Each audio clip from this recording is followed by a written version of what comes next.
Hello friends, Assalamu alaikum. My another blog video and part 2. My name is Nehan Black and দেখতেই পারছেন ফ্যামিলির সহকারে আমরা breakfast করে নিচ্ছি। ব্রেকফাস্ট করার পরই চলে আসলাম লবিতে এসে দেখতে পারছেন একটা পুল আছে, এই পিকচার ক্লিক করে দিচ্ছিলাম যেহেতু হচ্ছে ওয়েদারটা সুন্দর ছিল। অ্যান্ড পিকচার ক্লিক করার পরে ডিসাইড করলাম যে বিচে যাব। তারপর বিচে যাওয়ার পরে দেখতে পাচ্ছেন সবাই অনেক এনজয় করছে, বাট বিচে ওইভাবে নামা হয়নি। আম্মুর পায়ে প্রবলেম দেখে আম্মু জাস্ট পাটাই শুধু ভিজিয়েছিল, বাট কেউ শাওয়ার নেয়নি বা হচ্ছে নামেনি পুরোপুরি। তারপর বাচ্চারা বায়না করলো যে ওরা গাড়ি ড্রাইভ মানে হচ্ছে লং ড্রাইভে যাবে, অ্যান্ড আমি ওদেরকে লং ড্রাইভে পাঠিয়ে দিলাম। আমার বোনকে কিছু শ্যুট করে দিচ্ছিলাম, শ্যুটের মাঝখানে ও বেশি লজ্জা পাচ্ছিলো বিকজ ওর আসলে ভিডিও বা পিক তোলার আসলে ওর ইচ্ছেটা খুবই কম আর লজ্জা পায় অনেক বেশি। এরই মধ্যে আমার বোনকে বললাম যে আমাকে কিছু ভিডিও করে দিতে, আমিও আমার ভিডিও করে নিলাম। অ্যান্ড তারপর আমার ভাগ্নে বলছিল যে আমারও কিছু শ্যুট করে দাও। দেখুন মানে কী যে করছে ও, যে কীভাবে ভিডিও করে আমার দেখলে মাঝে মাঝে হাসি পায়। কারণ হচ্ছে এই যুগের ছেলেরা আসলে অ্যাকচুয়ালি এইভাবে এই ধরনের স্টাইল করে এই ধরনের ফ্যাশন করে দেখেন কী করতেছে, হেঁটে যাচ্ছে এই তো যাচ্ছে এই তো যাচ্ছেই। তারপর ওর সাথে মজা ঠাট্টা করতে করতে ওকে ভিডিও করে দিতে দিতে ও আমি আসলে চিন্তা করলাম যে লং ড্রাইভে যাব। তো যার কারণে ওকে বললাম যে তোমারটা তুমি শ্যুট করো, আমি যে গাড়ি নিয়ে আসি। তো হোটেল থেকে গাড়ি নিয়ে বের হয়ে গেলাম আমি লং রাইডে যাওয়ার জন্য সবার সাথে।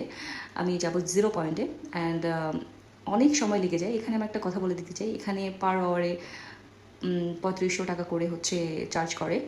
যেহেতু হচ্ছে টাকাটা বড় বিষয় না, এখানে এসেছি ফুল টু এনজয় করে যাব, যার কারণে গাড়ি নিয়ে নিলাম। অ্যান্ড 3 ঘন্টা টোটাল জার্নি ছিল, বিকজ অনেক জায়গায় অনেক বিচ পয়েন্টে থামতে হবে আমাদেরকে। আগে আগে দেখতে থাকুন কী কী হয়। আমার ভাগ্নেকে আমার কোলে দিয়ে দিয়েছিল, ভয় পাচ্ছিল, চিন্তা করেছিল যে কোথায় যাচ্ছি আমি, ওকে নিয়ে দেখুন ওর ফেসটা দেখুন যে কান্না করছে। তো আমার আপুকে না দেখতে পেরে ও কান্না করতেছিল। তো তারপর সবাই চলে আসছে অ্যান্ড সবাই খুবই এনজয় করতেছিল, আম্মুকে সামনে সিটে বসিয়ে দিয়েছিলাম অ্যান্ড সবাই মিলে যাচ্ছিলাম, মজা করছিলাম। বাট আসলে এত লং জার্নি ওরা জানতো না, তাহলে যেতেই চাইতো না, কারণ হচ্ছে ওরা লং জার্নিতে আসলে ওদের খুবই খারাপ লাগে, সিক ফিল হয়। তো আমি আমার কিছু শ্যুট করে নিচ্ছিলাম ভিডিও, অ্যান্ড বাচ্চারা মজা করছিল। এর মধ্যে যে আমার ভাগ্না বললো যে একটা বিচে যাবে, যে বিচটার আসলে বিচ পয়েন্ট তো অনেকগুলোই আছে যাওয়ার পথে। তো রাস্তার ভিউটা দেখুন, জাস্ট ওয়াও, অসাধারণ। মানে যেহেতু হচ্ছে বৈশাখী সিজন ছিল আর ঝড় বৃষ্টি হওয়াটাই স্বাভাবিক। তারপর আমরা চলে গেলাম একটা বিচে, যে বিচটার নাম অ্যাকচুয়ালি আমি অতটা ভালোভাবে বলতে পারছি না, কারণ হচ্ছে আমার মনে ছিল না। এই বিচটা আপনারা কার কার ছিলেন অবশ্যই কমেন্টসে জানাবেন। অ্যান্ড দেখতে পাচ্ছেন ওখানেও কিছু শ্যুট করে নিলাম, আমার ভাগনাকেও দিলাম শ্যুট করে। ও খুব আবদার করছিল, অ্যান্ড আমার বোনও বলছিল যে আমাকেও কিছু শ্যুট করে দাও। ও আসলে ওর লজ্জা ভেঙে যাচ্ছিল, কারণ ও আগে কখনো করেনি। তো এখন আমার সাথে দেখা দেখি ও করে নিচ্ছে। এর মধ্যে আমরা দৌড়াতে শুরু করেছি, আমার বোনও দৌড়াতে শুরু করেছিল। অ্যান্ড আমার ভাগনা দেখুন কেমন যে করছে, মনে হচ্ছে যে পানি ওর পায়ে লাগলে সমস্যা হয়ে যাবে। দেখুন এখন দেখুন কীভাবে হচ্ছে ও পানি থেকে বাঁচার চেষ্টা করতেছে। তুমি কেন গেছো ওখানে পানি থেকে, যদি বাঁচার চেষ্টা করো। যাই হোক দেখুন পানিগুলো জাস্ট অসাধারণ লাগতেছিল, এত সুন্দরভাবে একে Pode olhar, gente. Ai, gente, tô mais pouco lá. É, só me tirando, nada shop dentro do luna. Aí você tá o segundo mano. Rajen. এই মাঝখানে আমি রওনা হয়ে গেলাম কাঁকড়া বিচে। আসলে অ্যাকচুয়ালি ভিডিও করতে পারিনি, যেহেতু কাঁকড়া বিচটাতে আসলে কাঁকড়াগুলো যখনই পায়ের আওয়াজ পায়ে চলে যায়, যার কারণে ওই ভিডিওটা আমি করতে পারিনি। আমি 3টা পয়েন্টে মূলত থেমেছিলাম, 3টার মধ্যে কাঁকড়া বিচটার ভিডিওটা করা হয়নি, বাট বাকিগুলো করা হয়েছে। দেখতে থাকুন কী কী হয়। আম্মু এভাবেই বসেছিল, আম্মুর খুবই ভালো লাগছিল, বাতাসটা সে ফিল করছিল। অ্যান্ড পাহাড় দেখে খুবই দারুণ অসাধারণ লাগতেছিল। সবার দেখুন অবস্থা কী, ওরা বলতেছিল কতক্ষণে যাব, কখন যাব। আর ইয়াকুব দেখুন, ইয়াকুব কীভাবে হচ্ছে বসে আছে, ওরও খুব খারাপ লাগছিল, এত জার্নি কখনোই করেনি। তো যেহেতু ওদের খুব খারাপ লাগছিলো, আমি বললাম যে একটা পয়েন্টে থামিয়ে দিব। ওখানে যেহেতু হচ্ছে কোনো দোকান বা কোনো কিছুই আসলে খুবই অ্যাভেলেবেল না, খুবই কম, যার কারণে ওদের খারাপ লাগছিলো। তো আমি চিন্তা করলাম যে পাশে কোনো ছোটোখাটো দোকান পেলে অবশ্যই ওদেরকে কিছু খাওয়াবো, কারণ ওদের খারাপ লাগছিলো। তো এর মধ্যে আমার ভাগনা শ্যুট করলো নিজের, অ্যান্ড আমরা চলে যাচ্ছিলাম ওইখানটাতে।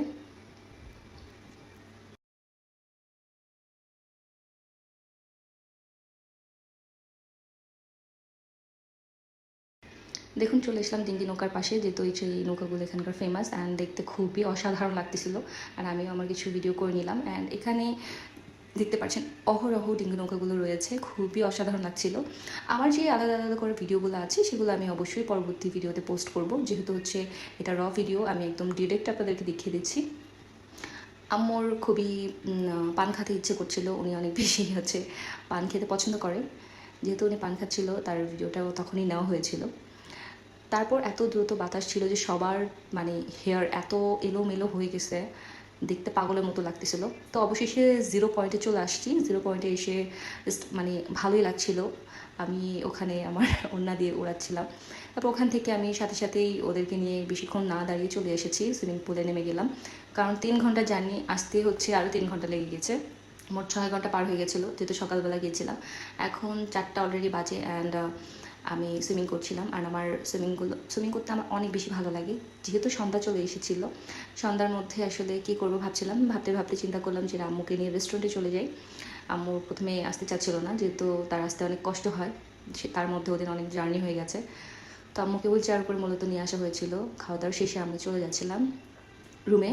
তো রুমে যাব, বাট আসলে আম্মুকে নিতে তো অনেক কষ্ট হয়ে যায়, যার কারণে খুবই লেট হয়ে গেছে। আম্মু বলছে যে এখানে তো অনেক জায়গাতেই হচ্ছে নিচু উঁচু জায়গা, যে নাওয়া আসা করাটা আসলে প্রচুর, হোটেলটা প্রচুর বড় ছিল অ্যান্ড ওখানে আপনারা জানেনই যে অনেক ধরনের ঢাল উঁচু নিচু আছে, তার জন্য আম্মুর অনেক বেশি শরীরটা খারাপ করে গেছিলো।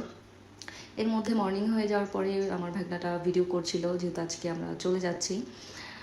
ও ভিডিও শ্যুট করছিল অ্যান্ড দেখুন মানে হচ্ছে চুলটা যদি না থাকতো মনে হয় ওকে আরও বেশি সুন্দর লাগতো। চুল আছে বলে মানে জাস্ট চুল নিয়ে জাস্ট দেখানো ওর ইচ্ছে, এটা ওর ভালো লাগে।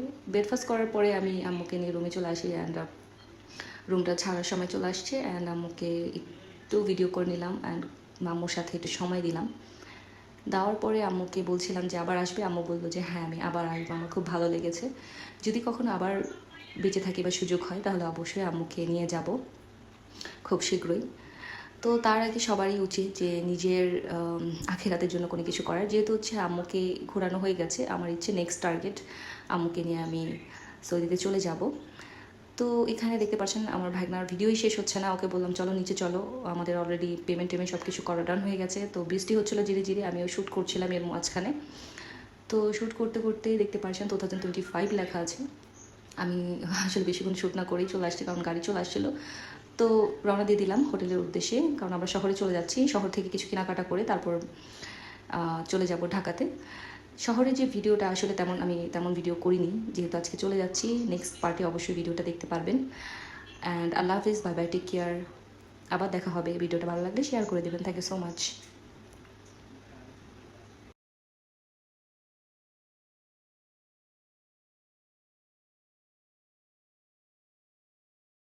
মেঘেতে দাঁড়িয়ে আকাশে হারিয়ে যতনে দেখো